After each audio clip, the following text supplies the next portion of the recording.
Bienvenidos a Lexcusiones, un podcast creado para dialogar sobre la pasión por el derecho, la justicia, la lucha contra la violencia y la promoción del libre pensamiento.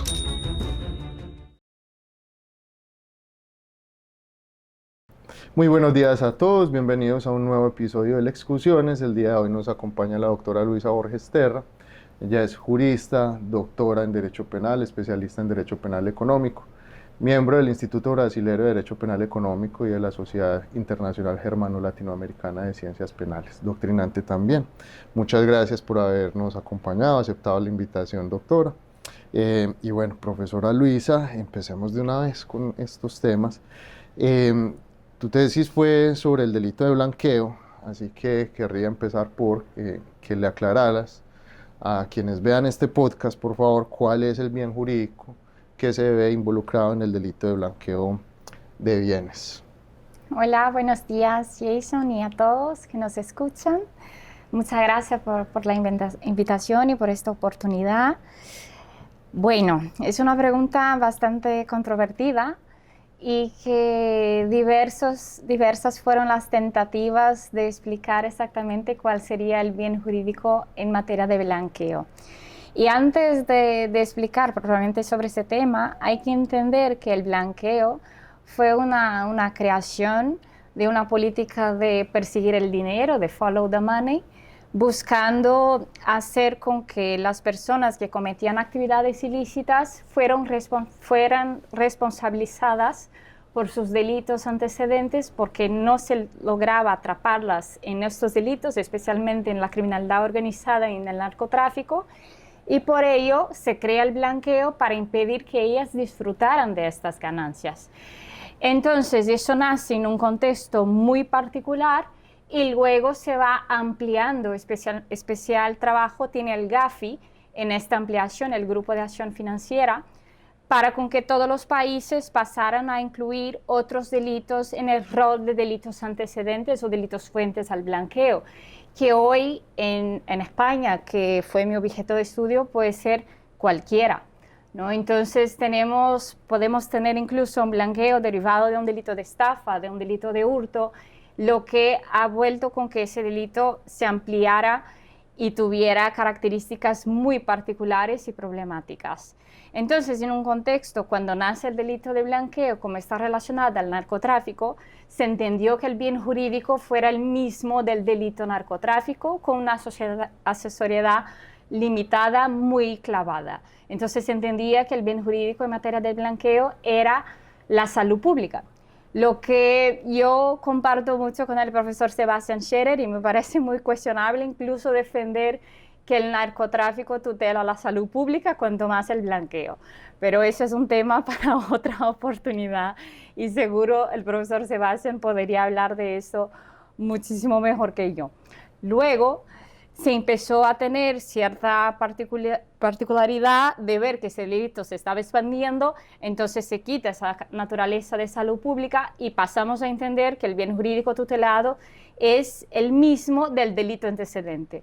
Lo que sería también bastante, lo veo muy criticable, porque si el delito antecedente al blanqueo es un delito contra el patrimonio, el bien jurídico sería entonces el patrimonio.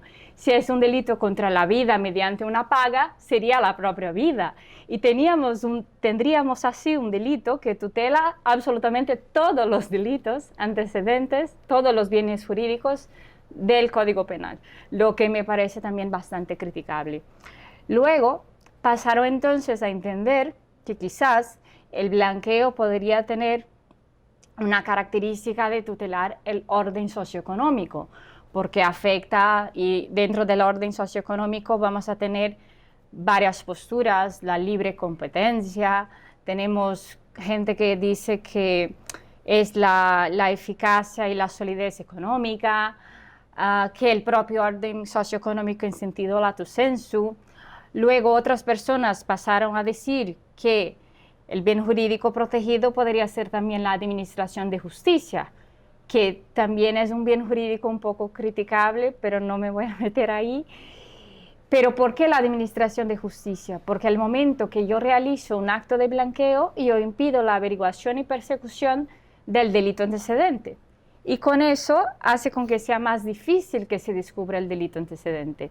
En un ejemplo muy sencillo se puede verificar que si yo realizo un delito de fraude fiscal y luego, bueno, la fraude fiscal como antecedente al blanqueo también es cuestionable, pero tampoco me voy a meter ahí.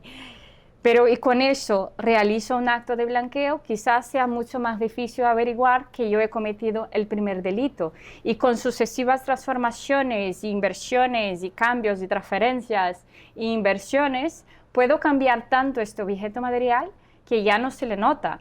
O además, si tengo un delito de hurto, hurté una joya y esa joya se lo vendo, se traspaso, luego invierto ese dinero, luego compro criptomonedas y hago toda una cadena blanqueadora, con eso se queda mucho más difícil de descubrir que esa joya en un primer momento fue mía. Entonces, por eso afectaría la administración de justicia. Bueno, ¿qué pienso yo sobre eso? Pienso que el blanqueo, y es una posición un poco minoritaria en España, va a afectar el orden socioeconómico, porque en la versión de la leal competencia, porque cuando yo tengo un delito de blanqueo, yo compito en el mercado en circunstancias muy diferentes y con mucho más una profesión y una posibilidad de utilizar ese dinero ilícito en mis negocios, lo que me da una ventaja desleal frente a los otros competidores. Y ojo, que eso no es lo mismo que la libre competencia, que nosotros penalistas tenemos un error muy grave, que es no leer los otros profesores que escriben de otras materias. Porque hay mucha gente que argumenta que es la libre competencia y para eso tenemos que ir al derecho mercantil. ¿Qué es libre competencia? Libre competencia es la posibilidad que todos accedan al mercado y eso el blanqueo no impide. El blanqueo no va a decir, mira, tú no puedes acceder al mercado. No, el blanqueo te va a dar condiciones mejores y dinero ilícito para que puedas manejar en el mercado y una competencia desleal. Y bueno, eso me parece importante de señalar. Pero también creo que afecta la administración de justicia, pero no de la forma con que toda la doctrina lo dice. Porque nosotros nos hemos obligado a punir el blanqueo incluso cuando el delito fuente ya se encuentra punido. Y si el delito fuente ya se encuentra punido, ¿qué riesgo hay para la administración de justicia? Ninguno. Ya ha perseguido, ya ha punido, pero cuando hago el blanqueo puedo también menoscabar de cierta manera una administración de justicia en sentido amplio y no en sentido penal, que puede generar problemas, por ejemplo, para el pago de la responsabilidad civil ex delito. Entonces me parece que si alargamos un poco el concepto de administración de justicia sí se podría considerar, pero en un sentido muy estricto es que no lo veo. Bueno, pero ya les digo que es una opinión bastante minoritaria. Muchas gracias. Bueno, según lo que acabas de contarnos, pues, o sea, bueno, hay herramientas de la imputación para resolverlo. En Colombia la Corte Suprema de Justicia pues acoge unas que tienen que ver con el hecho típico acompañante y el hecho posterior copenado, ¿cierto? Entonces, si yo estoy jugando, por ejemplo, un delito de narcotráfico y la persona se enriquece y blanquea, pues al final uno termina diciendo, bueno, eso en realidad está conectado, los dos hechos, y uno de ellos pues va a tener que ser, digámoslo, tolerado y no perseguido, ¿cierto? Wow. Lo mismo con el hecho típico acompañante, ¿cierto? No sé cómo se trabaja en España y también me surge una duda adicional que tiene que ver con la consunción, porque el blanqueo pues al final tiene, digámoslo, unos mecanismos muy sofisticados para darle muchas vueltas al dinero, ingresarlo lícitamente al patrimonio de alguien, y eso me hace preguntar por los alcances del principio de consunción en el sentido de cuándo se entenderá o bajo qué circunstancias, qué reglas que aplica el principio de consunción y estamos hablando desde blanqueo, o vamos a hablar de blanqueo concursando con otros delitos. Sí. Bueno, me parece una pregunta bastante interesante y es un debate que a su vez también se dio en España en la década de 90 y me parece que, como he dicho, el blanqueo surge en un contexto muy relacionado con otro delito. Inclusive integra la tipicidad objetiva del delito de blanqueo que exista un delito antecedente. Y eso por sí ya genera algunos problemas como lo que usted me está comentando. Y la cuestión es que si un narcotraficante tiene 1 millón, bueno, no hablaré en pesos porque yo con el cambio de los pesos todavía no me he enterado. En euros es más favorable Pero para el narcotraficante. si tiene $1 millón bajo su colchón, él no está blanqueando. Él lo comete un delito porque quiere gastárselo. El blanqueo solo puede entrar en escena cuando tenemos la tentativa de dotar de apariencia lícita un capital que tiene procedencia ilícita. Y si él se lo gasta y se compra miles de bolsos de Prada a su mujer, eso no es blanquear, eso es gastarse el dinero. Otra cosa es que él constituya una empresa offshore y haga con que este bien parezca procedente de ganancias de su empresa. Eso es blanquear. Y que esa empresa tenga cuentas y que él reciba un supersueldo. Porque lo que pasa es que el blanqueo se ha sofisticado mucho, pero la criminalidad también se ha sofisticado mucho.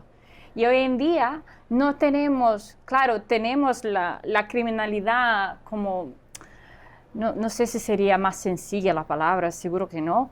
Perdona el alcance de mi español porque me falta la precisión, pero tenemos algunos tipos de criminalidad en que ya no es una persona que empezó como traficante y se volvió en un narcotraficante, ¿no? La historia que escuchamos perdona que sea tan cliché, pero la historia que hemos visto todos en esa serie maravillosa sobre Pablo Escobar. Ya no es así. Muchas veces puede ser que sea un senador de la República y además de estar en el Senado, tenga también financie de cierta manera tráfico de armas y con el tráfico de armas gaste dinero y quiera no gastárselo para comprar más armas, porque para eso no hace falta blanquear, ¿no? Solo se lo gasta en el mercado negro y ahí está, pero quiera pretender y tener una vida buena pensando, por ejemplo, en su jubilación, en su familia, en sus sucesores, entonces ahí sí hace falta blanquear. Hace falta dotar de apariencia lícita. Entonces, ¿el narcotráfico y el blanqueo pueden caminar juntos? No lo sé. Depende qué hizo exactamente el narcotraficante, porque me parecería que si tiene bajo su colchón y paga todo en efectivo, el narcotraficante de criminalidad organizada clásico, digamos. Ya te entiendo, el mero enriquecimiento, sí, o sea, Sí. distinguir el blanqueo del enriquecimiento. Claro, Sí. El problema es que muchas veces lo veo confundido incluso por los tribunales, ¿no? Porque el mero enriquecimiento, hombre, si una persona comete un delito para gastárselo al dinero, porque si no, no estaría cometiendo delitos, estaría haciendo cualquier otra cosa, ¿no? Ahora, claro, si él contrata un abogado que le pueda dar como una consultoría de cómo blanquear, un contable, un asesor fiscal, y con eso pasa a hacer sucesivas formas de blanquear ese dinero para que se pretenda que tenga apariencia lícita y dote de apariencia lícita o quiera hacerlo, ¿no? Porque son dos tipos de finalidad, el blanqueo que sea adquirir, convertir para ocultar, o el blanqueo cuando ya se oculta la naturaleza, la ubicación. En nuestros países debe ser lo mismo porque el Gafi nos hizo igual, pero son situaciones diferentes, ¿no?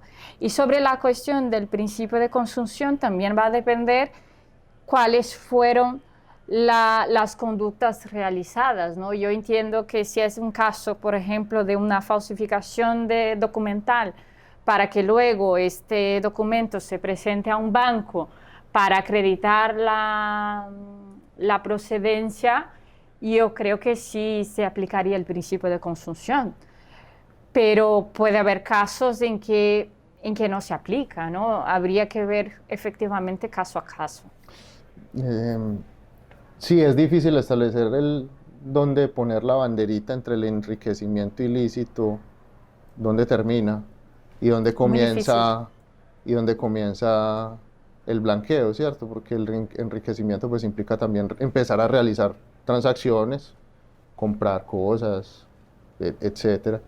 Ese criterio ahí es difícil y claro, uno entendería entonces que el enriquecimiento ilícito, si uno lo mira de esa manera, pues sí sería un hecho posterior copenado, entonces digámoslo, no tendría por qué punirse, pero ya en el momento en que ese enriquecimiento, que es lo que te entiendo, se vuelva ya una operación activa para dotar de apariencia lícita, esta es la clave. Exacto.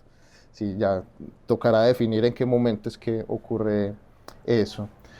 Otra pregunta que tenía tiene que ver con la inversión de la carga de la prueba.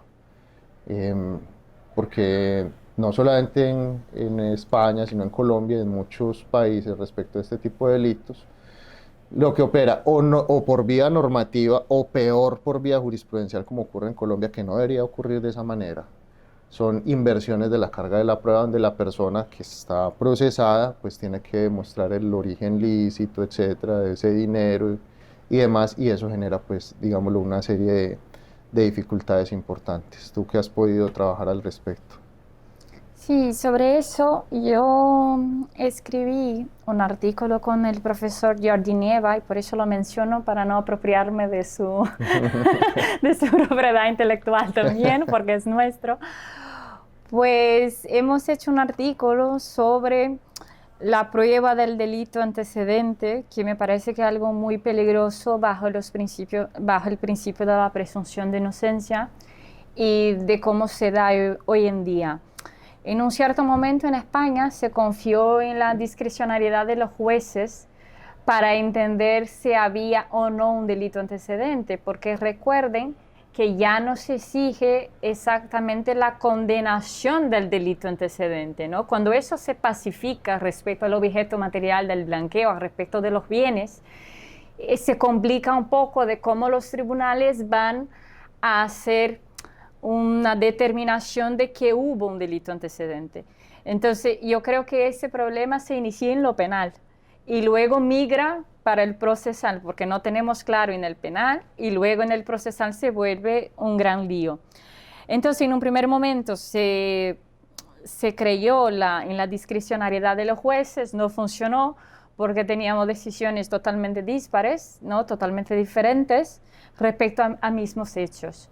Luego, la doctrina fue avanzando y se entendió que debería entender una tipicidad indiciaria.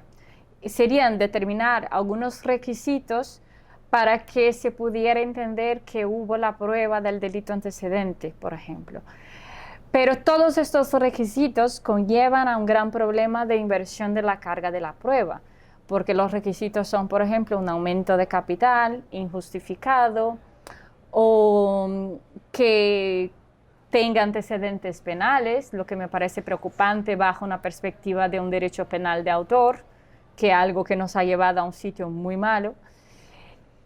Y me parece que todas estas tentativas de fijar y facilitar quizás la valoración de la prueba, es decir, si hay todos esos requisitos, yo hago un checklist y puedo condenar en paz con mi conciencia, van siempre conduciendo tanto a un autoritarismo, porque acabas condenando gente sin exactamente haber una valoración de prueba cierta y relevante en un proceso penal democrático y con garantías constitucionales garantizadas, pero también está rumbo a una posible llegar siempre a la condenación, siendo que la persona no tiene un deber claro de probar de dónde viene este bien. Ese deber no compete a las personas, compete a la fiscalía.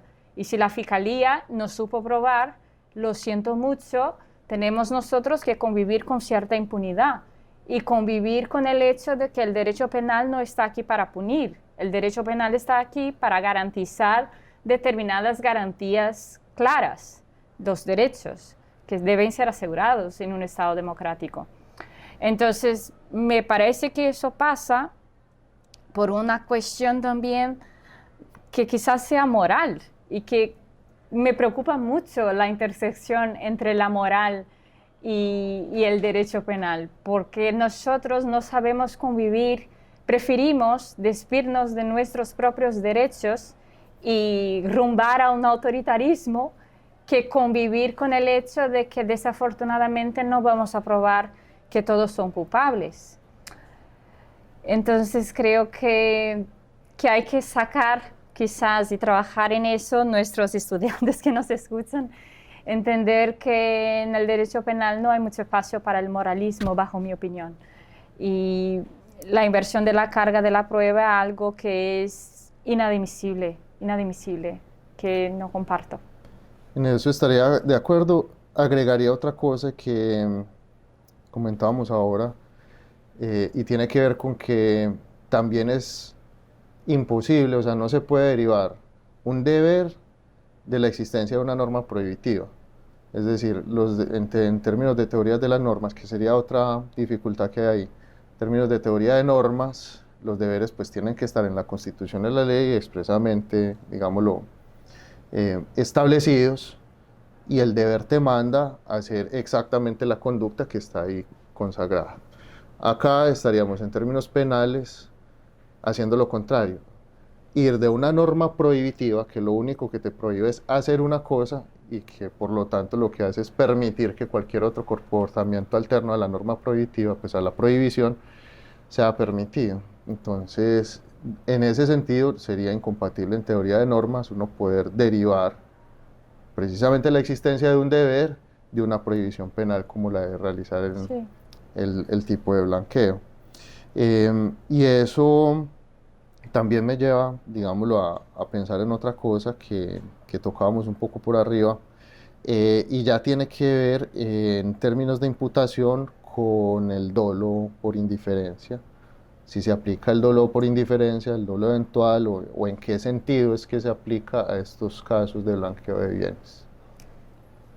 Sí, yo entiendo que sí cabe el dolo eventual en el delito de blanqueo, especialmente en los casos en que la persona pues se plantea, el dolo eventual se pasaría en una cuestión de me planteo la posibilidad de que con esa conducta estoy blanqueando, entonces es un conocimiento, aunque abstracto, es planteado, y con eso decido actuar de forma indiferente. Entonces, yo me planteo, por ejemplo, que prestando mi cuenta a mi hermano que es narcotraficante, estoy realizando y siendo parte de una operación de blanqueo de bienes, aunque él no tenga sido totalmente claro, dicho, mira, necesito que me ayudes a blanquear, pero me planteo que la procedencia de ese bien es ilícita, me planteo que va a utilizar una cuenta mía para eso, y aún así actúo con indiferencia frente a ello. No tengo el conocimiento pleno, pero actúo igualmente, ¿no? Entonces, en ese sentido, por ejemplo, un padre que recibe un regalo de su hijo que sabe que se dedica a cosas ilícitas, me planteo que mi hijo, que este bien tiene procedencia ilícita. ¿Estoy seguro? No tengo seguridad. O puede ser que, por ejemplo, en el caso que he dicho del hermano, veo que mi hermano está ganando mucho más dinero, me planteo algunas posibilidades, pero no lo tengo claro, porque si tengo claro, obviamente será dolo directo. Entonces sí se podría hacer una imputación, y me parece que eso no plantea problemas desde un punto de vista de garantías ni nada. Te agradecemos mucho por haber estado con nosotros, habernos acompañado. El año entrante nos estaremos viendo de nuevo en Leipzig, entonces muchas gracias. Muchas gracias, profesor.